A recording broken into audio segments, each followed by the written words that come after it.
about what you do with costume design and your work, and also talk about what that looks like in Fairyland. Oh, thank you. Let's start with just talking about you. Tell me more about your involvement in the industry, your career with costume design, and how you got involved with Fairyland. Absolutely. So I started out in, like most costume designers, my background is in theater. Okay.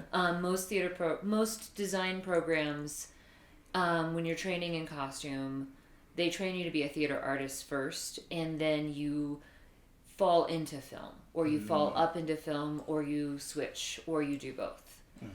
So I spent a long time working as a theater artist, and I think truly that practice is what makes me a really successful film designer, because it allows you to think on your feet. My design background also comes from working on new plays and world premieres, and there is nothing that trains you to be flexible like getting new script pages and having to rethink a costume look at a moment's notice. Yeah. Which is every single day on set. So Fairyland is this amazing piece that really honors our story of San Francisco.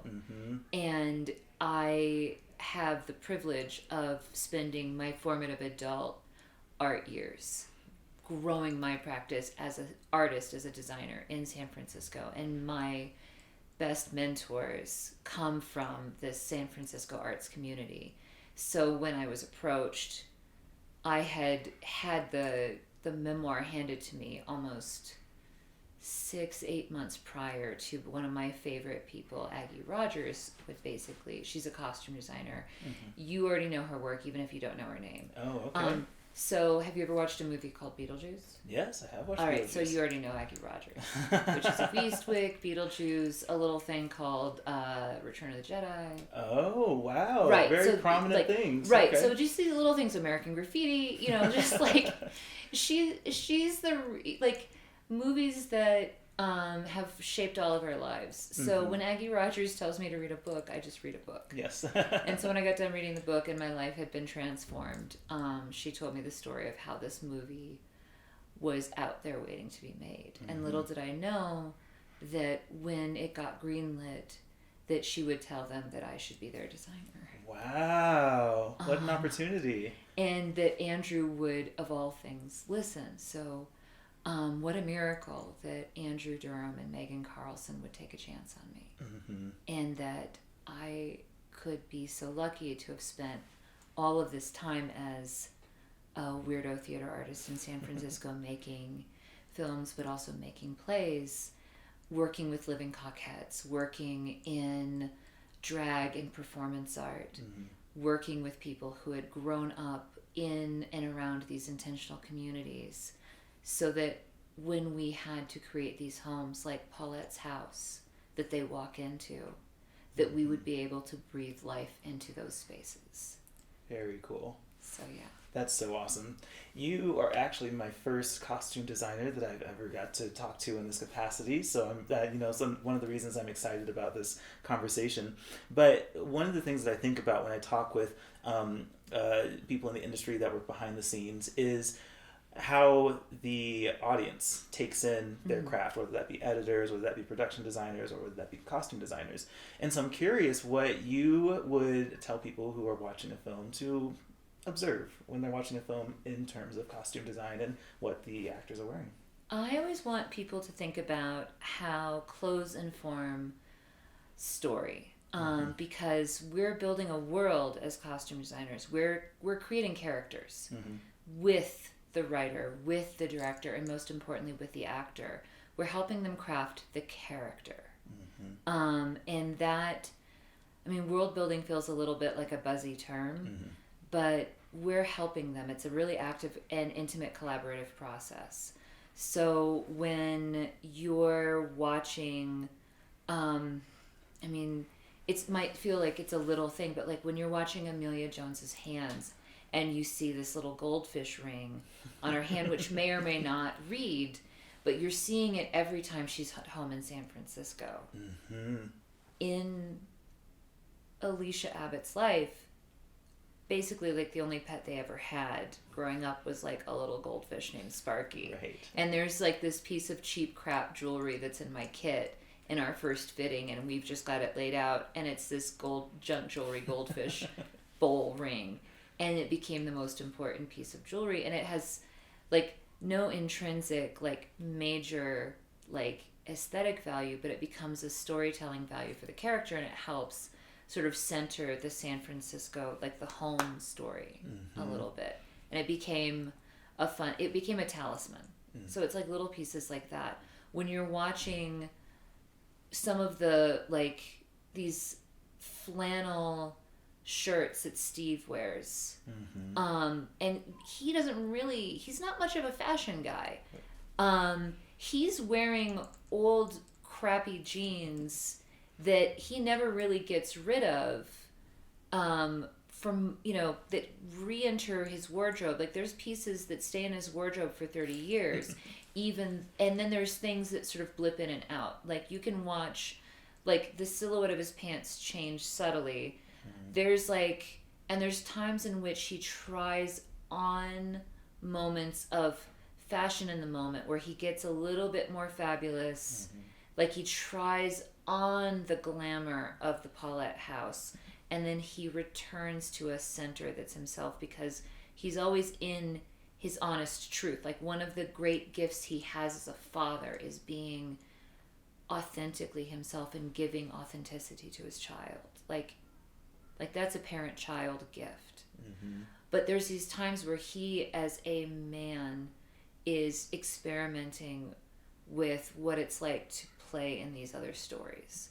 And so like when he's with Charlie and he's like his pants get really tight and his teenage daughter is like, Alicia's just like so embarrassed when he shows up at the thrift store, and so tight, those pants are so tight you could like bounce a dime off his butt in that tight jacket. But there's these flannel shirts that follow him, and so when she comes home to take care of him, there's a green flannel shirt that is in her childhood that she's putting on, where when he was a parent caring for her, now she is the parent caring for him, and you can see those pieces that are threads that are following him. There's so many layers to this. And I think that it's so cool that it's not just putting clothes on actors. There's so much thought that goes into it, like you were talking about with the ring, the flannel, and also the experimentation, right? I mean, Emilia Jones, Alysia, she goes through a lot of different, and I want to talk about that too, because that's something that really struck me with the movie,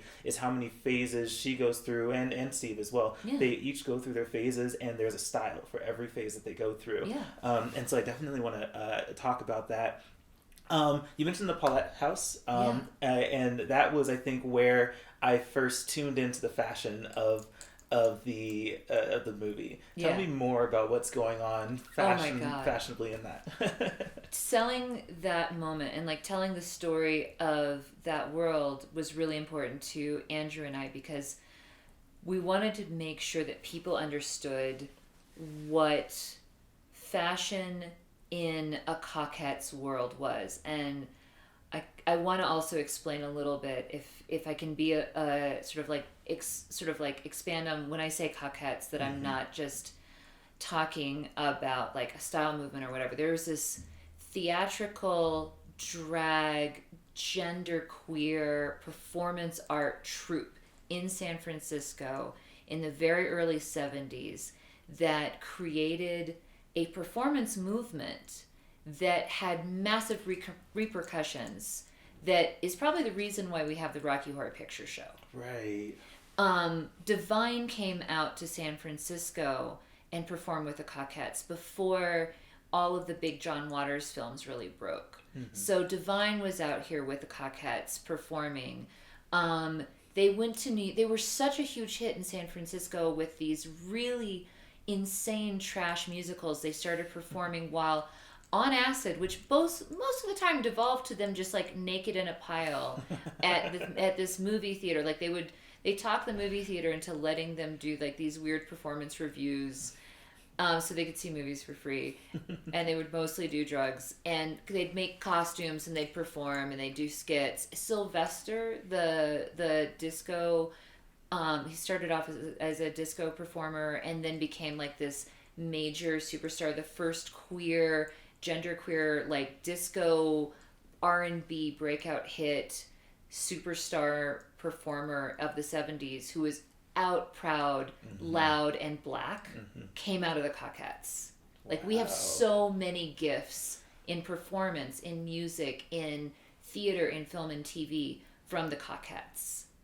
And being able to help sort of like showcase just like this intentional community world briefly in Paulette's house was really important to us. And that fashion is not just 70s fashion. It's not 1974. They were dumpster diving, and those dumpsters were filled, and those thrift shops were filled with like 1930s clothes, 1920s clothes, old Victorian clothes. And they were remaking those clothes and trashing them, and men were wearing women's clothes and wearing crazy pearls. So like when Johnny is dressed up in all this wild drag and he's like, no, I don't want to be a woman. I just want to be fabulous. He's not technically embodying Sylvester, although there's a Sylvester vibe. He's really embodying a coquette named Landon, who was part of Alysia Abbott's childhood, who actually, in real life, actually got to live to be a really old man who was a survivor. Wow, that's awesome. So we were able to kind of give people like a little breath into this world, and that fashion story had to not just be 70s fashion, but all of these other eras, which is why we have these next, like, I actually put Maria Baklova in this 1930s dress that I used to wear in grad school that I bought in San Diego in like the early 2000s. And, you know, we were mixing like 30s pieces and 70s pieces and like men's underwear and old like hernia tresses. And Andrew, there was this amazing background actor who came up who Andrew just looked at us like, we could make him look like Divine. Do you have a Divine dress? And I'm like, maybe. And out of the miracle of the basement, there was a stretchy fishtail dress and we somehow pulled a Divine out of nowhere. So if you're watching, there's like, you sort of like run past the screen and there's like there's a Divine.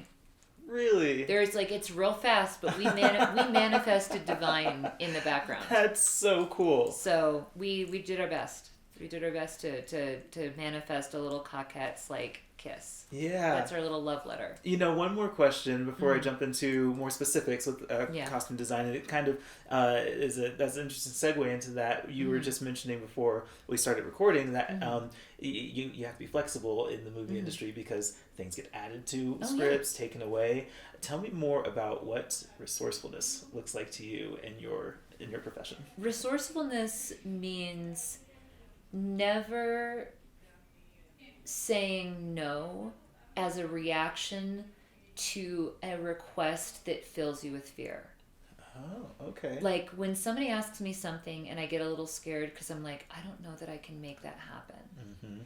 Instead of responding from a place of fear, listening to that fear and doing my best to say, what can I do to say yes? That's awesome.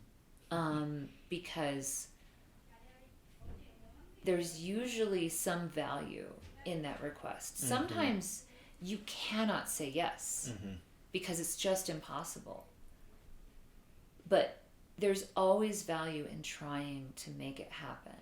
And I think staying open is a really important and a really powerful act, because that means that when you do say no, the person that you say no to understands that you've exhausted all possibilities and that you're not saying no as your baseline, and they'll accept your no as a truth and not as a punishment. Punishment, a way out of something. Yeah. That makes a lot of sense. I think that's a really good piece of advice in costume design, but also in a lot of different fields of work and professions. So I like that. I appreciate that response. I want to talk about the costumes in Fairyland, or the outfits in Fairyland, because as I was mentioning, all the characters kind of go through phases, and you are tasked with making sure that they represent not only that phase of their life, but their personality, and taking what that time period is and molding it around who the characters are. And I thought that was done so spectacularly in this film, because there are so many different phases that they go through. You spoke a little bit about Steve's character already. I think I want to focus on Alicia's character. Absolutely. Because she goes through so many different phases, and I just want to kind of walk through how you put those together, what kind of research you had to do, and yeah, so I don't know, just let's talk more about Alicia's costume design. Oh, absolutely. Well, here's one of the best things about working for memoir, and also telling a memory story from the perspective of the daughter. Like, this is a father-daughter story, and we're telling it from Alicia's eyes. We tell it from her as a child, and then we tell it through her as a teenager, and then we tell it through her as a young woman. And our source material is the memoir written by her as an adult. And then we have the added benefit of Alysia Abbott, the adult writer, the woman, and this incredibly kind, generous human being who is willing to share her photographs, her time, and her generosity of spirit. So she's friends with Sofia Coppola, of course. Like, she's spent time with Sofia, she spent so much time with Andrew, she shared extant documents, and then she also gave me the gift of her time and more photographs and more information. So we had, even before I had the opportunity to talk with her, she had already given all of this material to Andrew and Sofia, and therefore I had access to it. So I knew who she was, I knew what she looked like. And then I was able to bring that to my reference material of this time period. And then I also have this amazing additional resource. My assistant costume designer, Anna Prosekin, who is truly Alicia's age. So where I have a very similar, not like the life experience, but in a similar sort of like subculture experience, and I'm a little bit younger, but we live in very similar sort of aesthetic worlds. Anna is in the exact same aesthetic world and in the exact same age bracket. So Anna could call up her college friends, and who were like going to school in Cambridge and in Maryland. And so she had a lot of, like, she started collecting college photos from the East Coast. So we were pulling not just all of these other references and the extant photos from San Francisco, but also the college photos and the club kid photos from NYU and the SF photos, so that we were able to really create this very specific fit reference for exactly how we were wearing clothes, so that when we do things like that 80s club scene, you have no idea. Like, I was sneaking into clubs. Sorry, Mom. I was sneaking into clubs, trying to get into these clubs in the early 90s that we're trying to still like live off of the vibe of the club that we wanted to exist, that was the club that we created for Alysia, Yaini, and Skid in that moment. And I wanted to deliver the kind of club that we got to go to. And we wanted those fits to be right, and like the shape of the jeans, the way that it was, like I pinched my dad's his one suit coat, because he hated wearing suit coats, and wore like oversized like thrifted blazers and men's shirts. And so like we took those pieces and we were putting those on Alysia, or and on Emilia you put like a man's coat on her body, and you get this very specific oversized look that just sticks. It lands right. And then like the brooch at the collar, like all of these details, and we nail it, because we're not just getting the hypothetical reference, but we have the direct lived experience. And then we also have this set tailor, Jean Fredrickson, who on top of all of those things was like the coat check girl at the Palladium in San Francisco in the 80s. It was like, oh yeah, I remember when The Cure showed up unannounced in like 1980. It was really wild. Here's a picture of us where we would wear our vintage furs and our old 40s hats looking like we just walked off as extras from Blade Runner. You know, stuff like that where you're just like, we just had access to people who had lived experience so that they could fact check us. Like the costume dramaturgs and the survivors and the people in the community who could just be like, yeah, we got this. We got this. And then you add all that, you bring all of that wardrobe, the pre-fact checked wardrobe and the fit check wardrobe into the room, and you're like, hey, Emilia, you ready? She's like, yeah, let's do this. And then we just, you know, put it all together, and you just have this really active collaborator and this really beautiful human in Emilia Jones who just was super game, and we just started crafting clothes, you know, like the acts and the story that we're telling from the first moment we see her walking off the bus to what it's like when she gets to college, that next act of her life, and then the next chapter where she gets to the France fantasy where it feels like everything's going great, and then when she has to come home, and like this sort of the arc of this, you know, what's sort of like the next two acts, the act 3 and act 4 of the movie, but really is like 4 more acts of storytelling within this character to tell these beats. Absolutely. And I'm happy you mentioned the France sequence, because I love the France sequence, and I love all the fashion in that scene. It's wonderful. But it had me thinking, like, in the movie, I'm actively thinking about Alicia's progression through life, and, you know, where her and her father were, how she is, you know, kind of making a life for herself, and kind of stepping out and being the independent person that her father raised her to be. And something that I was thinking about is fashion in a way that informs, like,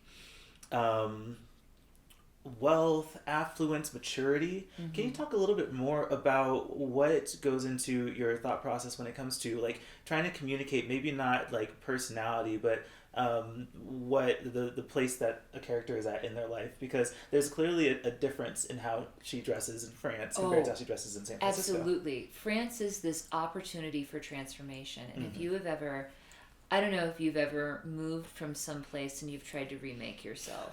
I have not. Maybe one day I might get the opportunity, but it can be, I imagine it could be a very challenging thing. And this is a little bit, like, I think about this because I spent my entire life in one place, and when I moved to San Francisco and I had a chance to remake, and you get that chance to reboot, and this was her chance for a clean slate of, like, what, but still broke. Right.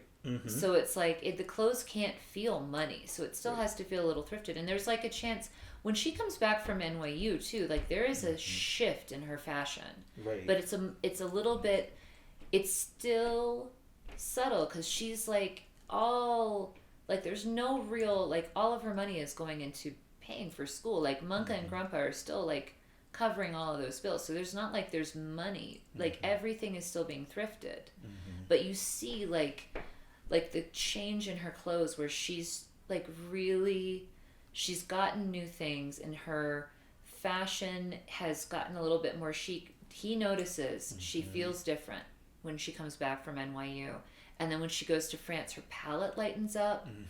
Everything, she gets those like those blue and white, like she's trying to like be in this new place. And when she comes home, and there was a way in which all of it has, like, it doesn't belong anymore, and it all has to get chucked. And there's a way in which none of it makes sense anymore, and she has to lose all of the thing that she just was trying to build. And it just gets lost, and that's why you see her, like, there's shirts that belong to Steve that she starts wearing, and there's old flannels that belong to Steve that she's wearing, because she has to give up that dream.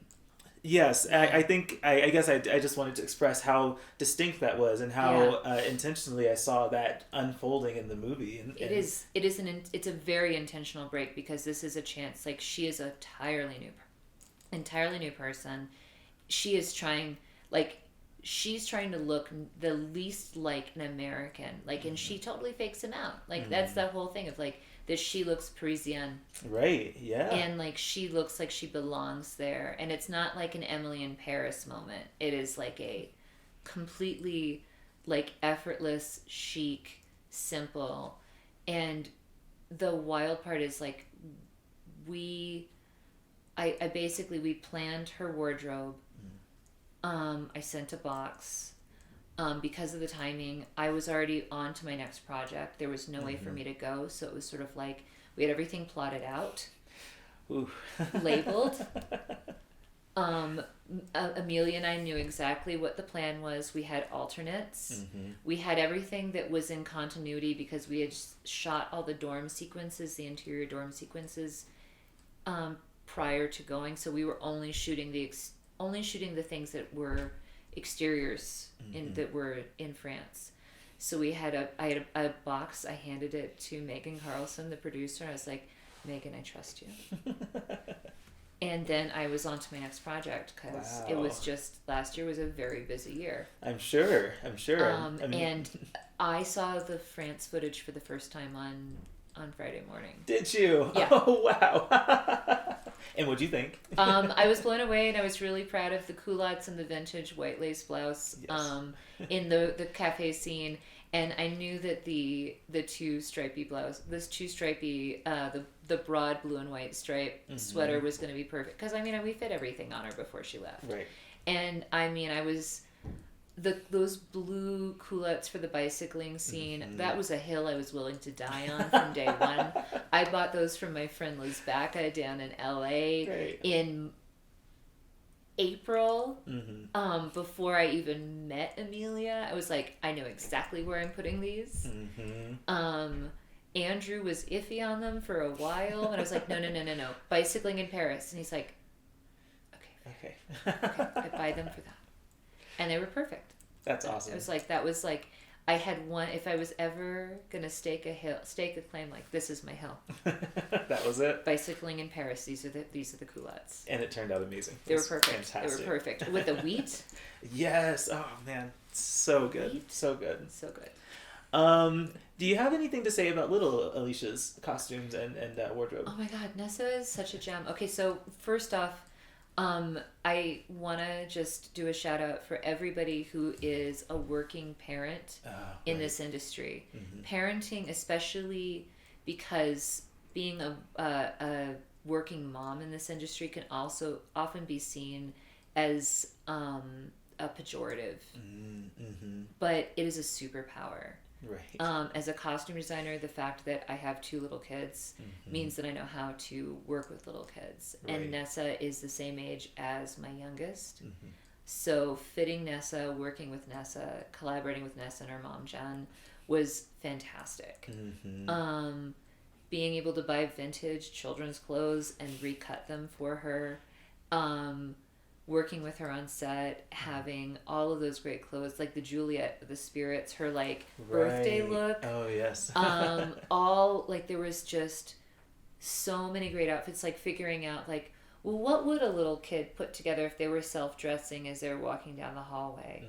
Like the uncomfortable, yucky French school uniform. Right. The like all of these different pieces that we put together, the little like and then there's these transitions of like the first act of Nessa is like when she's so young that they're still in the clothes that her mom would have bought for her, right? And then there's the second act after they move out of Paulette's house where she's outgrown those clothes and it's like Steve is now buying for her, and then she's getting like these infusions of clothes where Munka is like, Steve does not know how to buy for her because she has this amazing grandma who loves her. Absolutely. I mean, and that's one of those things where Alysia is really clear, and Gina Davis was such a great collaborator as well. Like, yes. We have this really loving set of grandparents that cares about this kid. Like, this kid is loved by her family. She is loved by her dad. She's loved by her grandparents. Everybody is taking care of this kid. It is not a conventional parenting situation, but this is not an unloved, this is not a neglected child. This is just everybody's doing their best, and like if you were raised by parents in the 70s, it does not look like how parenting looks in 2022 or 2023, but we got through it. That's true. And her clothes really do show that progression as a child of how, how her father is doing his best to parent and dress and care and do his best to do a pigtail.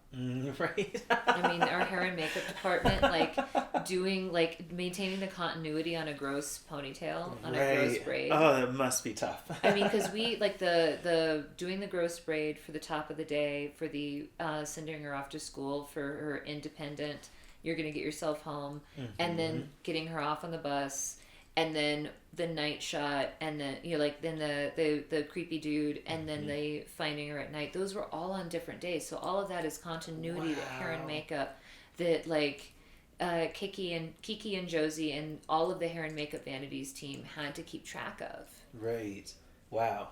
That's a lot, but it's so cool how everything. I mean, that's the magic of movies, right? When it's done right, it seems seamless, and we as audiences don't even know, right? We just get to experience the final product, and this is why I enjoy having conversations like this, so that we can know this is a tough gig here. It's a tough gig. It's a tough gig. And there's Nessa just being a trooper, and with the bad braid that then has to be maintained, and and Scoot's also a parent, so for getting to work with a kid that's his age, he knows what it's like to have a little kid, and that huge empathy and the amount of care and love that was shown to Nessa on set every single day was just extraordinary. That's how you knew you were on a good set. It seems like it. I'm really happy that everything came together to make this movie. I'm happy that it's now premiered and people have seen it, and it's going out into the world. What has reception been like? What have you been hearing about the film so far? I mean, I think the reviews have been really glowing, and it makes my heart really happy to see people getting it. The people I've talked to, I mean, I'd love to say that they're all unbiased opinions, but I feel like I've been hearing a good minimum amount of crying of 2 or 3 times per the movie. Yes. So I hope everybody remembers that if you're going to wear mascara, to wear at least a waterproof good, mascara. That's a good suggestion. If you're going to wear it, waterproof, because otherwise you're going to walk out a mess. Yes, it's such a. It's a heartfelt story, and it's also heartbreaking at times. And I mean, we were just talking about the Paris sequence, and so there's so much emotional value in this movie, and a lot of that comes from the chemistry between the characters, and just all the components coming together to make this wonderful story come to life on the screen. So how long are you gonna be here at Sundance for? We go back Tuesday evening, because my eldest has his last school performance, because he's in 6th grade. Okay. So next year is middle school, so I'm not missing out on him being a head of the chorus of the Card Guard in his 6th grade play. So I'm cutting it short. Got it. In honor of my family. Both of my kids were extras in this. Really? Yeah. No way. The only person in my immediate family that didn't get roped in to be an extra is my spouse. So if you look closely, I'm in my face jots real fast. My youngest's little blonde head bounces up briefly in the play yard in the French American school. Okay. And my son gets off the bus with a bunch of punks when just before Alysia gets off the bus, just before Emilia gets off the bus. So, I mean, it's a family affair. I love it. I love these behind the scenes, so I get to go back and look for these little details. Yeah, but one of the things I do love is that just about everybody that's in the crew is in the movie. I mean, not everybody, because we all did have jobs to do, but it does feel like we can all find each other. It's almost like a Where's Waldo throughout the movie. Can you spot where I am? Can you spot? spot the people. But you know, that's independent filmmaking, and that's the beauty of how independent filmmaking happens. You use the resources that you have, you use the people that are available, and maybe it just speaks to how gorgeous and talented my costume crew was, because one of my other ACD, Ryan Thurston, is also an actor. Oh, okay. And so we had a last minute casting change, so he plays Johnny. Oh, really? Oh, okay. Huh. Yeah. So when he wasn't playing Johnny, he was also my amazing second ACD. That's so cool. Yeah. Again, great behind the scenes information. Yeah, just wild. It's just wild. He's another rising star. So yeah. Very cool. Well, Maggie, that's all the questions that I had for you Fantastic. today. I really appreciate this conversation. I appreciate you taking the time out to talk with me about costume design in Fairyland. Thank you so much. I really appreciate you, and I appreciate this opportunity to share everything about our world, because I love getting to tell this story, and this is my favorite thing that I have gotten to do. I don't know.